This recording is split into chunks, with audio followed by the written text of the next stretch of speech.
Hey there, you're listening to BD4, where there's no better way to get your Yankees and Knicks analysis. Yanks every series, Knicks every game, and MMA on occasion. Here's your host, RJ Carbone.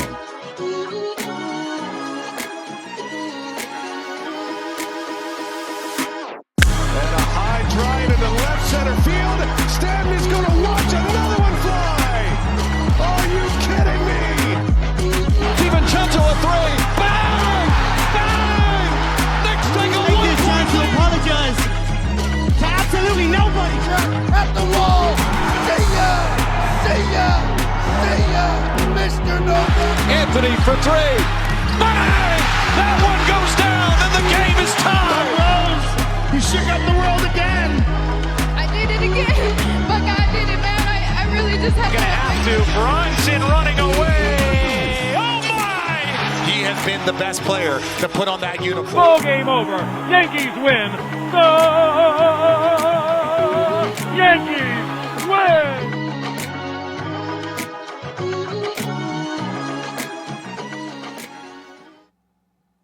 All right. Well, we're back.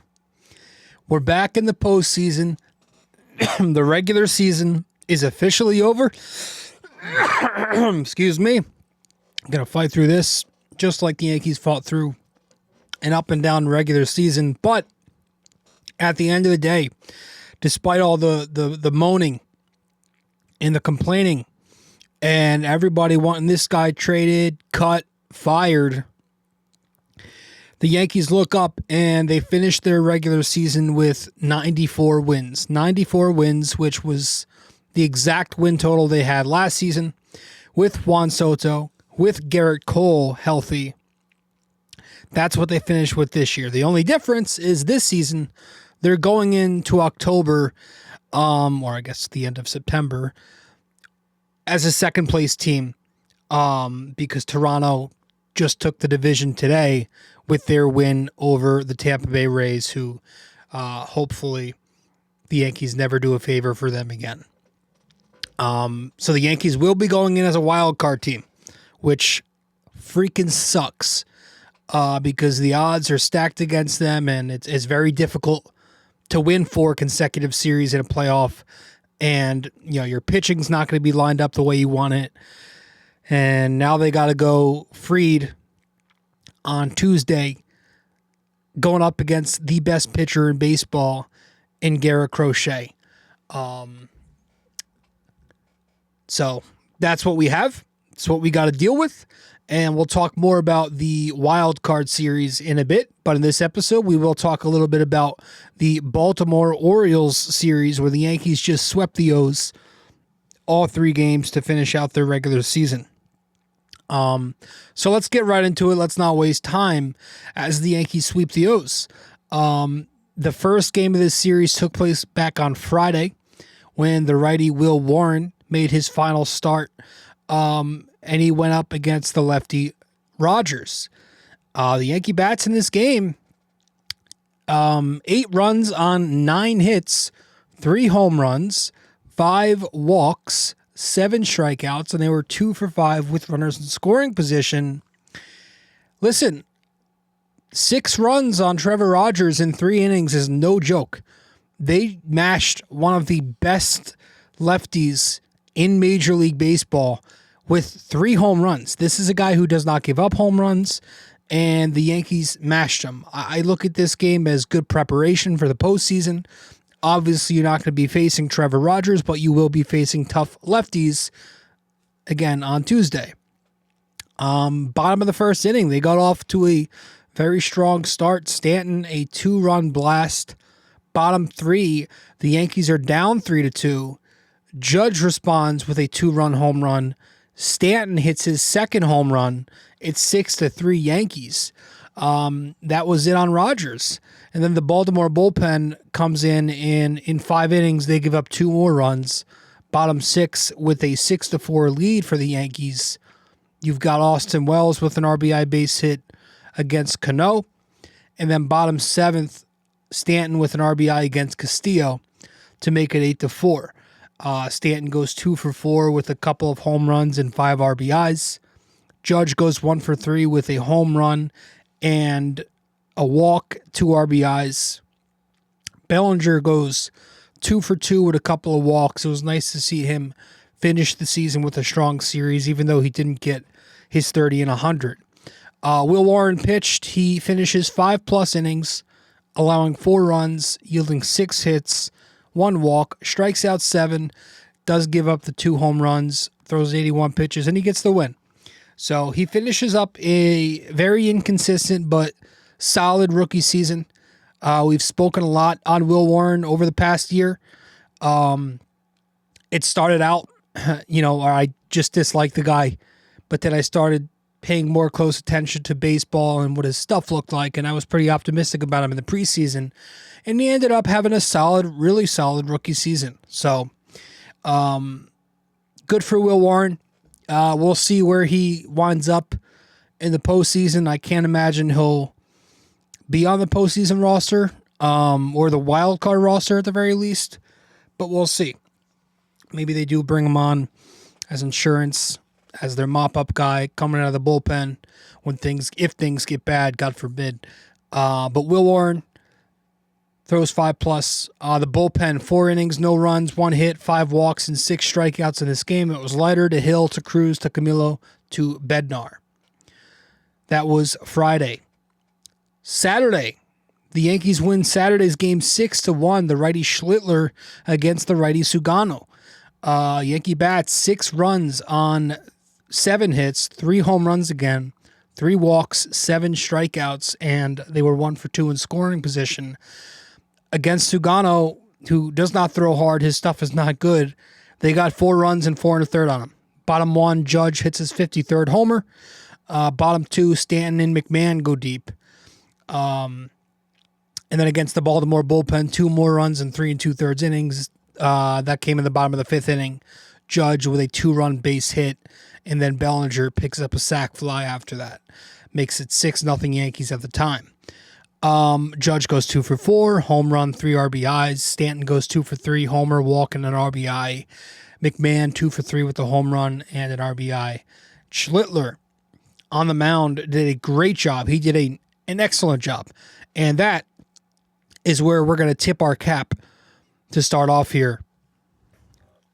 Cam Schlittler, wow, was he fantastic. 7 innings in his final start of the season. No runs, 2 hits, 1 walk, 9 strikeouts, did hit a couple of batters. No home runs allowed, 97 pitches, and he gets the win. The much-deserved win to move to 4-3. Just how awesome has he been? Such a nice surprise out of nowhere, right? I mean, you think back to a few months ago, Clark Schmidt goes down, and every Yankees fan's like, what the hell are we going to do? Carlos LaGrange wasn't really ready, still isn't at the time. That was never an option. Nobody else on the farm was really heard of as a guy they were going to promote and we would be confident that he'd be decent. I didn't even know who Cam Schlittler was until, a few weeks before he got called up. Nobody was really available on the trade market, right? Merrill Kelly was the only guy you could have got. Nobody else that people expected to get moved went anywhere. Joe Ryan stayed put after all. Sandy Alcantara stayed put after all. All of a sudden, enter Cam Schlittler, and he does get promoted, and he's throwing, 100 miles an hour in his first game, his very first pitch, and that's shocking the world.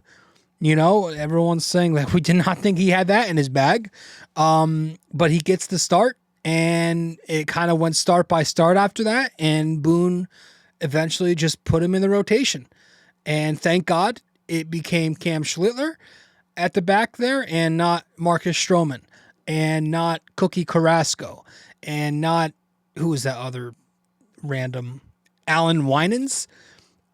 Not Alan Winans, It's Cam Schlittler who ends up making 14 starts, and in half of those starts, we've tipped our cap to him 7 times already. So good for Cam Schlittler. And as you see on the screen, what a rookie season there. You know, he finishes with a 2.96 ERA across those 14 starts. Let me see if I can pull up the season numbers here for Cam Schlittler. 4-3 record with a 2.96 ERA, a 1.22 WHIP, 84 strikeouts in 73 innings. Just an excellent job, man. Great pitch mix for a rookie. You know, he's got that fastball, top of the zone, 98 to 100. The numbers on it were excellent this year. We'll mix in the 98 mile an hour two-seamer. It's got great arm side action to it. The numbers on that pitch were really good. It did not yield extra base hits at all. Got this hard slider. It's called a cutter. I call it a hard slider that he throws mid-90s, and he throws it at different speeds, though. Sometimes you'll see it mid-90s. Sometimes it's 87. You know, he dropped that in there in his last start here. But it's got great drop, great movement. It helps him get swing and miss against righty bats. And then for lefties, he'll drop in that 12-6 curveball for strikes. Really good shape on that pitch, too. Again, we've said it every time we talk about Cam Schlittler. I like to see him develop a changeup over the wintertime just to have something that goes away from a lefty bat off speed, you know. Splitter, I was going to say a Schlittler. A splitter, a changeup, split change, something just that plays off the fastball, you know, and goes to the right-handed batter's box. But he's been great. Gets a lot of whiffs, so any walk issues he has, you kind of offset it with the amount of swing and miss that he gets. And when he is on, he's consistently ahead in counts because of that heater. So Cam Schlittler, tipping my cap to him for the 7th time this year, and he's been so good. Not only did he remain in the rotation, he's going to be making the 3rd playoff start for the Yankees this year. So that's freaking wild. He's their Game 3 wild card starter. Of course, if needed. So that was Saturday. Sunday, today, the Yankees win 3-2.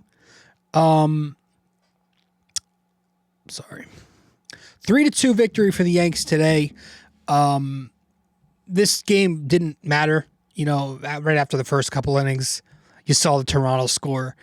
Tampa made a fake comeback, but they never really got close after that. So this Yankees game didn't really matter. Other than having some momentum.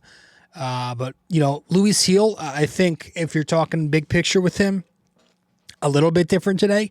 Like the stat line was the same, 5 innings, couple runs, couple Ks, couple walks. But what I liked was the velocity was up on his fastball. You saw a lot more 96, 97.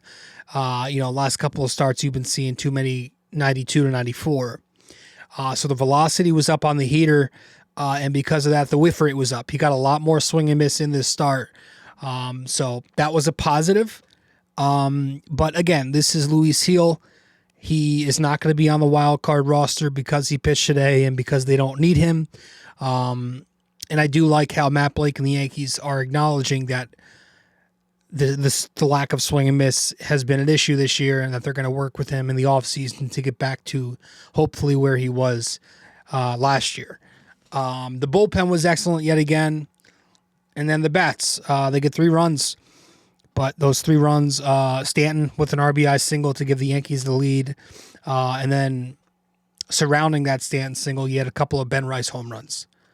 And listen, you want to talk about, and this is a very cliche, overused term, but you want to talk about a postseason X factor. Now, I should say, Tuesday night against the lefty Crochet, I can't imagine, maybe they do, but I would say the Yankees might not start Rice on Tuesday. Crochet's tough lefty, and the Yankees also probably want to limit the run game, right? They're going to have Wells catch to limit Boston on the bases. You don't want Jose Trevino game. Wells is also slightly better against Crochet. He's 2 for 9 with a double and a homer. A bunch of RBIs. And Goldie will likely be at first base because he mashes left-handed pitching. So I would imagine he's not going to play Tuesday or not going to start Tuesday, but he's definitely going to be starting on Wednesday and Thursday against Bayo and Giolito, against the two Boston righties. And he should. He has had an incredible rookie season. Because his name is not really a brand name yet. Nobody's talking about it outside of Yankees fans, but he's been really good. He finishes the year with a .255 batting average, an .836 OPS, 25 home runs, and that's across 467 at-bats. So, if you're looking at metrics like WRC+, he was the 10th best hitter in the American League and a top 30 hitter in baseball. He finished with a 133 WRC+. Awesome. And this is, a kid who was considered very unlucky this year at the plate, which is wild to think about if he got a little more luck his way, because he's got insane power. He's got pull side pop with good elevation on the ball, but you look at his StatCast pages and they say a lot of it was unlucky. The hard hit numbers, the exit velo numbers, the barrel rates, expected numbers were all very, very in favor of Ben Rice. It's a kid who doesn't chase a ton, makes good contact in zone. His chase rate's good. His contact rate is very sharp. He's a legitimate big league hitter. The kid can rake. He can hit. And on the other end, he's whatever the Yankees ask, yeah, I'll do it. Go play first base, go catch. You're going to come off the bench and pinch hit tonight. You're going to DH this night. He does it without asking and not complaining, and for a kid who was hitting as well as he was, to get less than 500 at-bats and, you haven't heard a peep from him, you respect that about the kid. Coming into the year, remember, we were talking about Dom Smith as a potential first baseman for this team. I was, in the offseason, I wanted Christian Walker. I was high on Ben Rice, but when we made our projections in the preseason on BD4blog.wordpress.com, I was high on Rice, but I was very conservative with the numbers that he put up just because I didn't think he'd get consistent reps. But here he is. He's become probably the first baseman of the future, and kind of reminds me like what Yankees fans hoped that Greg Bird would become. Knock on wood, but yeah, he's legitimate, and he's still under team control, so it's another positive there. And I can envision it. You want to talk about Greg Bird, I can see a couple of big moments from Ben Rice this October. Like a 2017 Greg Bird versus Andrew Miller against the Indians. He's just, I could see it, man. The kid's got the energy for it. He's such a talented hitter and a perfect fit for this ballpark. So Ben Rice is I guess, my X factor. But speaking of lefties, speaking of Yankee lefties, I wrote an article, if you want to go check out my latest article on BD4blog.wordpress.com, a couple of days ago, praising the Yankee lefties. And I just want to run through some of the points I made in the article here, because I think this is very important for the Yankees. You think back to Yankee history, and they've made their franchise off of this. What they've been known for over the years, their identity has been lefty sluggers, right? Ruth, Maris, Gehrig, Reggie, Mattingly, Giambi, O'Neill, etc., etc. More modern, you could talk about Curtis Granderson, Robinson Cano. For years and years, the Yankees thrived on lefty sluggers who feast on right-handed pitching and who abuse the short porch and right field at Yankee Stadium. That is what they've been known for. So it's nice to have that back, because for whatever reason, if you think back to a couple of years ago, the Yankees drifted away from that philosophy, right? Like the late 2010s, early 2020s, it kind of felt like Bryce Harper letting him go to Philly was the turning point. Everybody was saying this is the perfect fit. they don't do it. And then from there, the Yankees, for a good amount of years, were stacked with right-handed power. And it just didn't make much sense. This is the Yankees. They tried fixing it. They tried bringing in Joey Gallo. That was a bust. They tried bringing in Rizzo. It worked for a little bit. Obviously, last year they bring in Juan Soto. Got them to the World Series. You saw the benefits of it. But, of course, he left for a team that's not even in the postseason. This season, they finally fixed it and found that balance. They brought back the left-handed hitting formula. Their lineup this year is loaded with multiple lefties who pull the ball in the air. And the results because of that have been incredibly productive. The Yankees led the majors this year in runs and in home runs, and it was by a lot, right? And it was efficiently too, where they were also up there in on base and slugging and OPS and WRC plus. And it's just like it's amazing to me how they went away from that, So you got to give credit to Cashman, who might win Executive of the Year depending on how far the Yankees go, because he had a killer offseason. I mean, committing to Ben Rice's development, trading for Cody Bellinger, giving Trent Grisham a real shot, and getting healthy seasons from Jazz Chisholm and Austin Wells and even Jason Dominguez. All very smart moves by Cashman in this Plan B attack, right?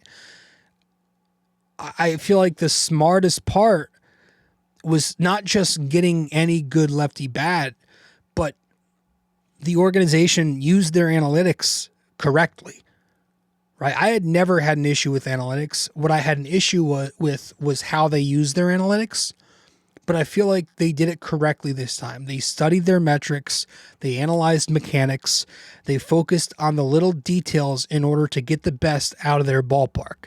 And the Yankees targeted lefties who angle their swing, and they pull the ball, they lift the ball, and they hit the ball hard to, again, I'm going to say, abuse the short porch. And you look at the metrics this year, Yankee lefties in the year 2025, this year, Yankee lefties, 90.3, this is a couple of days old, but 90.3 miles an hour in exit velo, which is 10th. 45.2% hard hit rate, which is 7th. 11.6% barrel rate, which is 4th. 16.5 degree launch angle, which is 3rd. And 46.4% pull rate, which is 2nd. So all of those numbers from the Yankee lefties this year, there's nothing there that's lower than top 10. That's purposeful. That was intentional. That wasn't an accident. They know what they're doing. Grisham was a throw-in in the Soto deal. He barely played last season. This year, the Yankees said, all right, let's give him a chance early on, and they did, and he had this red-hot April, so they kept him in there, and he eventually won the job over their number one prospect in the system.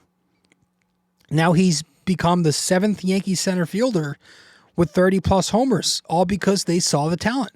They saw the outstanding plate discipline, somebody who doesn't go outside the zone. They saw the dead red fastball hitter. They saw that short swing. Ben Rice struggled mightily in his first stint with the Yankees last year. But the Yankees saw the hard hit metrics on that lefty swing were way too good to ignore. And then you add in the plate discipline that he's got. And now he's what we all thought Greg Bird would be. Jazz Chisholm, right? This is somebody who they traded for, who had a rep for being overrated and even toxic to the clubhouse. The Yankees ignored all that overblown BS, and they saw the talent. And now, they saw the smooth Ken Griffey-like swing, the athleticism. Now he's the first Yankee since Soriano to produce a 30-30 season.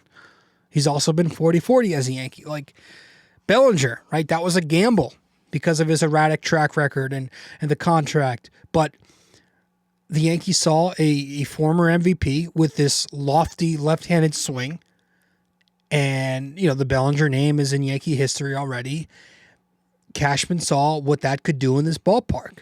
And now you're looking at Bellinger, and he finishes his first season in pinstripes just below 30 and 100. So it's just it's this very balanced lineup now with, yes, your two big right-handed power bats leading the way in Judge and Stanton, but you got a guy like Bellinger who's going to be batting right between them in the playoffs, and I think that's genius to have this contact-hitting power bat who can exploit that 3-batter minimum rule late in games, which changes the types of pitches that you're going to see, and it provides contact to give Stanton a chance to come up with a guy on first base. And also, just like stacking up on lefties, it didn't hurt the Yankees against left-handed pitching, which you could remember that was a problem last year. The Yankees struggled against lefty pitching. Well, a nice little wrinkle in this lineup this year is that a lot of their lefties are pretty capable against left-handed pitching. Bellinger, and again, these stats are a couple of days old, 177 WRC plus against lefties this year. That's insane. Jazz Chisholm, 106 WRC plus against lefties. Ben Rice, 103 WRC plus against lefties. Austin Wells, 103 WRC plus left on left. The Yankees built something extremely special with all these left-handed sluggers. And they're not just loading up on power for power's sake, but they're blending mechanics, metrics, and strategy to create this lengthy and versatile lineup that can score in multiple ways. So if the Yankees win a World Series this year, it's going to be because of this before anything else, because they brought back their identity. They've created this offensive powerhouse. They were first in runs scored by a large margin. They were first in WRC plus. They were just 0.1% away from being first in on-base percentage. They were first in slug, and they were first in OPS. They had an insane season. And again, they're dynamic in their offense. It's not this home run or bust offense that some 75-year-old man will tell you. They can both produce and set up their offense in many different ways. They were first in home runs. They have power. But they were first in walks, first in walk rate, second in on base. So they're getting on base. They were 11th in hits, 10th in batting average. So they're mixing in other types of hits to get on base. Third in sacrifice flies, means they're producing runs when they get out. 8th in stolen bases, they're getting into scoring position using their speed. They've been showing you, especially over the last month and a half, that they can at least survive against good pitching. Right? You think of some of the top pitchers in the league, in the American League. I mean, they killed Framber Valdez every time they saw him. We just talked about the Trevor Rogers game a couple days ago. They did okay against Crochet. 2 out of the 4 times they saw him, they did pretty good. They crushed him for 5 runs the first time they saw him. And the last time they saw him a couple weeks back, 3 runs in 6. They got to Brian Bayo last time out. They're consistent in scoring. They're there every night. They're putting up 5 runs. That used to be something people bitched about. They're not consistent. That's been a bullshit narrative. They can score consistently. They've got plenty of depth. Right? They got the perfect balance of lefties and righties. They finished this season with 6 guys posting a WRC plus over 120. And that doesn't include Ahmed Rosario and Jose Caballero. Obviously much smaller samples, but that's 8 if you include them. They've got the best right-handed bat of all time, batting right alongside a guy who's coming up on 500 career home runs. Those 2 guys lead the way. And then you got what you have underneath them. That's awesome. Now, my only concerns for this lineup against playoff pitching are, because they're so powerful, their K rate is pretty high, right? I think they're striking out a lot more this year, but they're trading contact for more power, which is the most important thing that you need to do. And you just hope that the bottom of the order shows up, right? Your 3, what I call your 3 light hitters in the starting lineup, all can't be light hitters. You're gonna need one of Volpe, Wells, or McMahon to be good this postseason. I think you can't have all three of them, be sub-3 on base percentage guys. And then you go to the top. Obviously, this is the one. Can Aaron Judge finally break? Can he finally break through? Can he become the guy that he is in the regular season? Can he finally be Aaron Judge? It's been a tough go for him, especially these last couple of postseasons. Did he have more moments last year? Yeah. He had the big Christmas game. He had the home run in the World Series. Does it help him this year that he's not going to be able to get rest and he's going into it in rhythm just with one day off? That might help him. Earlier in his career, when he did have some good postseasons, a lot of that came in the wild card series when he didn't need rest. So maybe that's a theory that could come true. And he's been getting big hits lately. Obviously he has the one hit against Crochet over the monster. But he had 24 go-ahead home runs this year, which was the most in baseball. Obviously he hits a lot of home runs, but you just hope that the big hits now come in October here. And Aaron Judge has himself a postseason that's one to remember in a good way. Because he is well overdue and the window is only getting smaller at this point. So he needs to get it done. But that's my spiel on the lineup. So I appreciate you all tuning into that part. If you are still here, stick around when we return from break. I want to talk a little bit about the bullpen when we get back. Stay with us. Quick break here, guys. Stay connected with BD4 on social media. Follow us on Instagram and X at BD4Pod and find us on Facebook by searching BD4. Don't miss out. Join the conversation. Want more BD4? Subscribe to our YouTube channel and never miss an episode. Hit that like button, drop a comment, and share with your fellow fans. Don't forget to ring that bell so you're always the first to know when a new video drops. Love BD4 but don't have the time to sit down and watch? Don't forget to subscribe on Apple Podcasts and Spotify so you never miss an episode.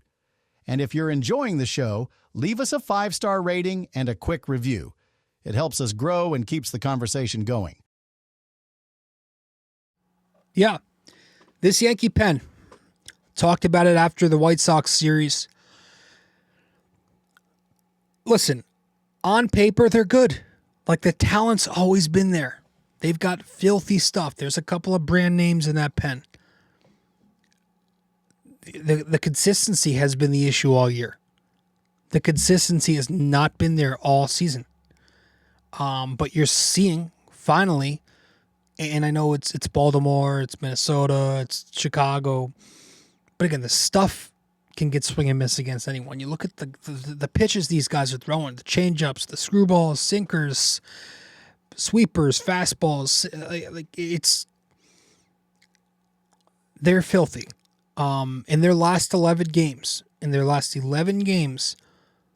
33 2/3 innings, 2 earned runs. That's a 0.53 ERA. One of those runs allowed by Paul Blackburn, who we will not be seeing, and a 30% K rate over the last 11. So they're getting that swing and miss. And a big part of it is the core guys, the guys that you're going to be relying on this month, this upcoming postseason, are on fire. David Bednar is now scoreless in his last 5. Luke Weaver is now scoreless in his last 6. The changeup usage is back up. That's the key. Less fastball because he was overusing it a lot this year. That's why he had it down here. Too much fastball became predictable, was getting slugged. In Luke Weaver's last 5 outings, he's 51% changeup. On the year, he's been 29% changeup. That's the difference. He's using that changeup more.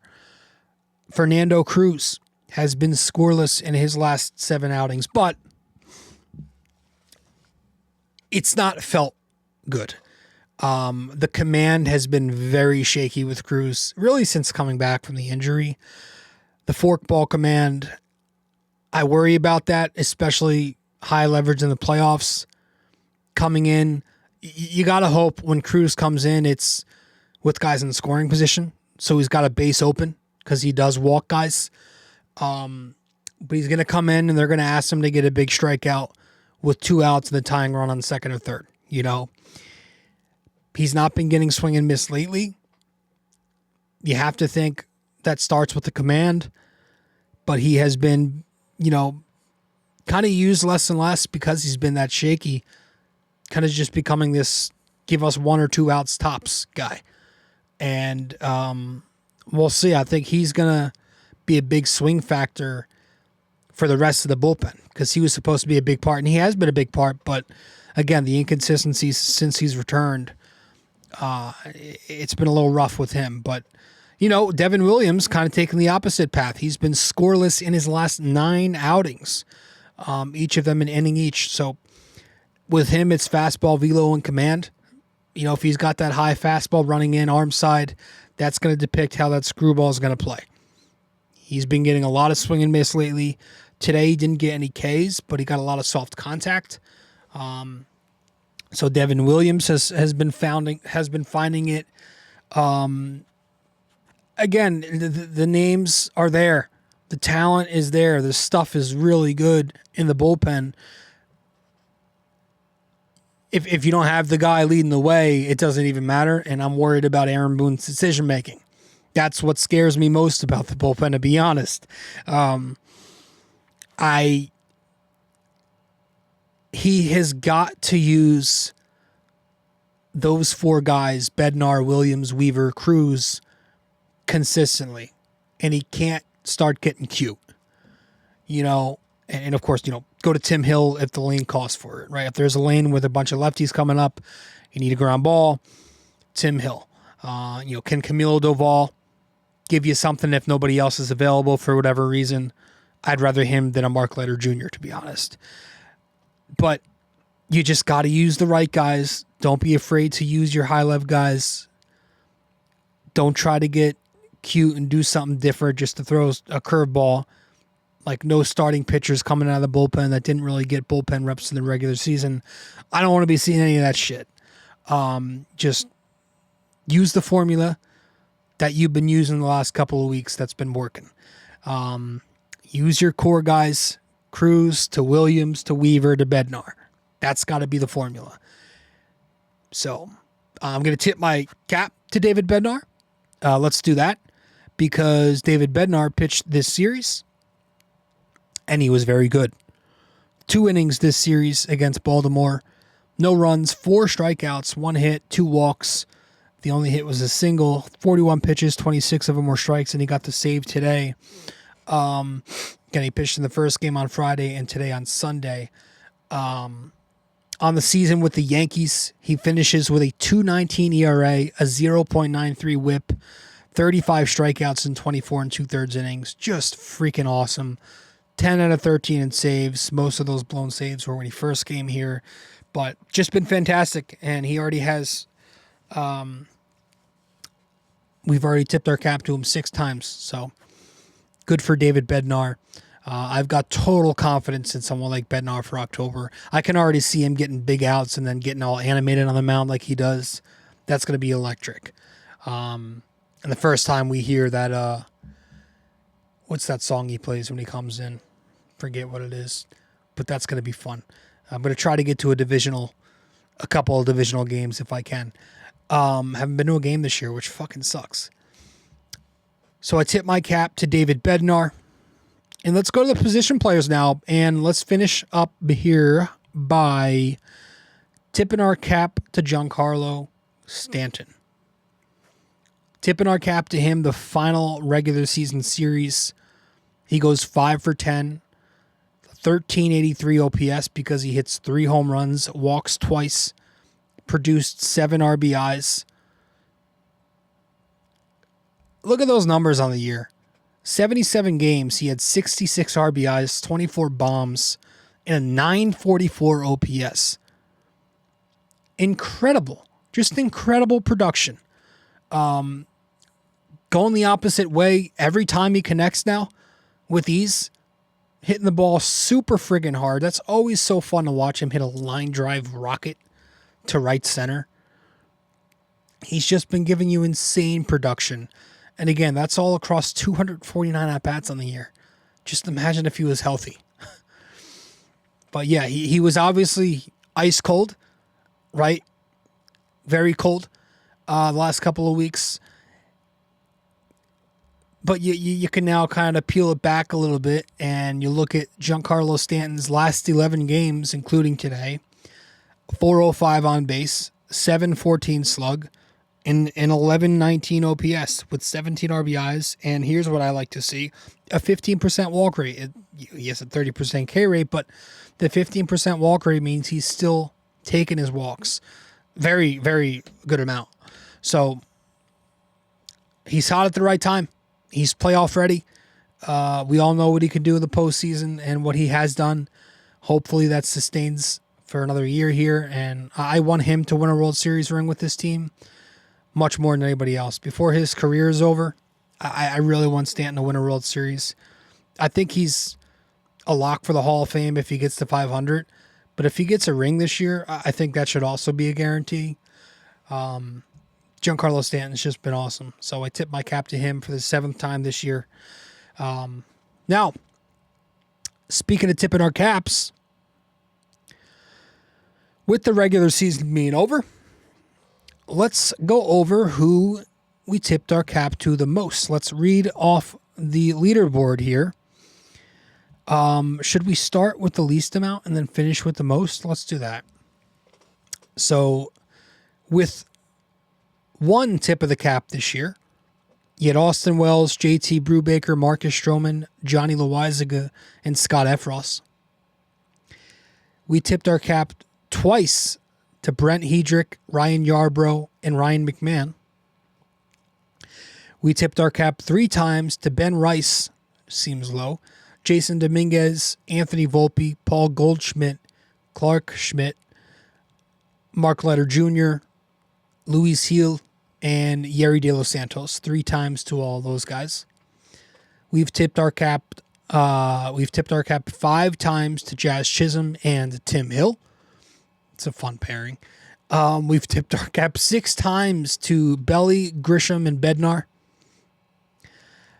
7 times we have tipped our cap to Schlittler and Stanton. We tipped our cap to Luke Weaver 8 times this year. We tipped our cap 9 times to Carlos Rodon and Fernando Cruz. 9 times to Cruz and Rodon, sorry. We tipped our cap to Will Warren 10 times. And then we get to the 3 leaders. 3rd place on the team with 11 tips of the cap is Devin Williams. That sounds odd. 2nd place on the team, we've tipped our cap to Aaron Judge 13 times, which seems very low. And then with 18 tips of the cap this year to lead the team, Max Fried. So interesting to see how that shaped up. Not exactly the way that I thought it would go. But yes, Fried 18, Judge 13, Williams 11. Those are your 3 leaders in salutes. Everybody else beneath. So that was pretty cool. Now we're going to tip our cap in the postseason as well. I believe. I got to remember. I got to go back and check what I did last year. I don't know if I did it differently, but we will be doing it. But yeah, I'm excited for the wild card, man. It sucks that it's got to be a wild card series. I'm really bummed about that. Especially the Boston matchup. I don't love the Boston matchup for the Yankees. But the fact that they have to play 4 consecutive series, it's tough. The odds on wild card teams winning are not great.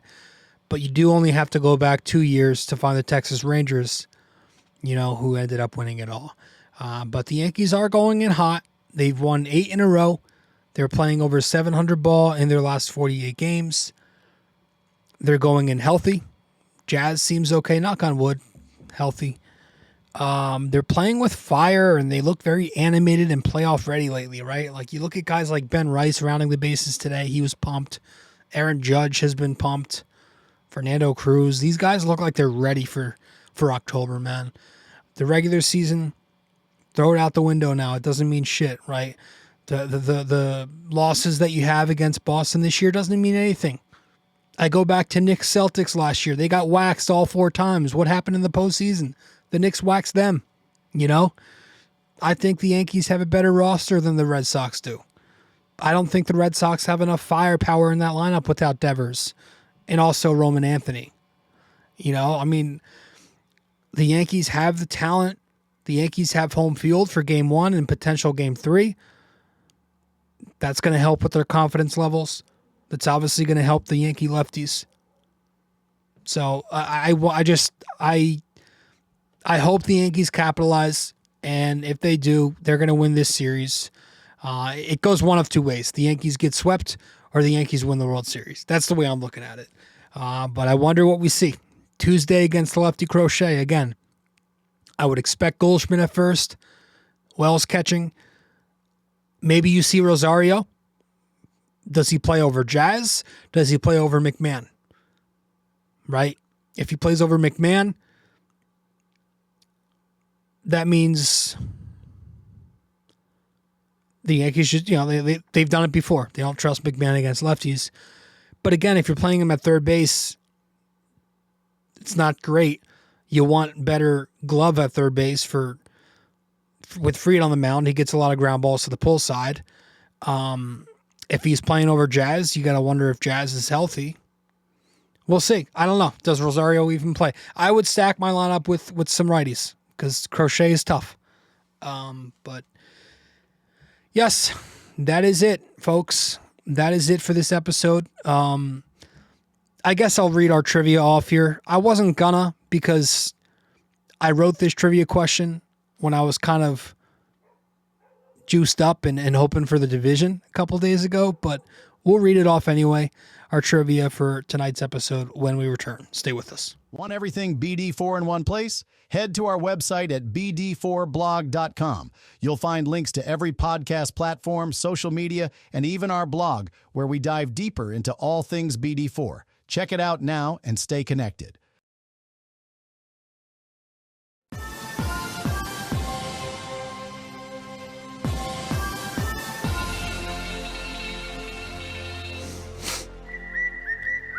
Okay. Welcome back to the episode. Welcome back to episode 905 of the podcast. Thank you for tuning in to BD4, where there's no better way to get your Yankees and Knicks analysis. Yanks every series, Knicks every game, MMA on occasion. Check out episode 904. We released it earlier this morning or earlier this afternoon.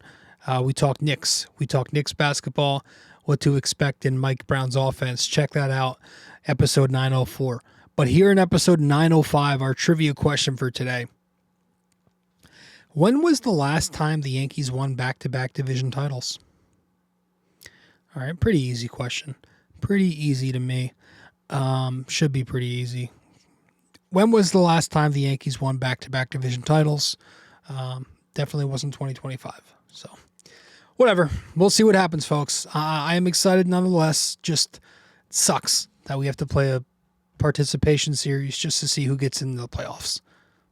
It's the way I'm looking at it. But we'll see. Go beat Boston. Go change the narrative. Let's go Yanks. Well, if you made it this far, that means you listened to or watched the entire episode. Thank you. Just remember to follow, subscribe, download, rate and review, and all that fun stuff to help out the podcast. And I will see you in the next episode of BD4.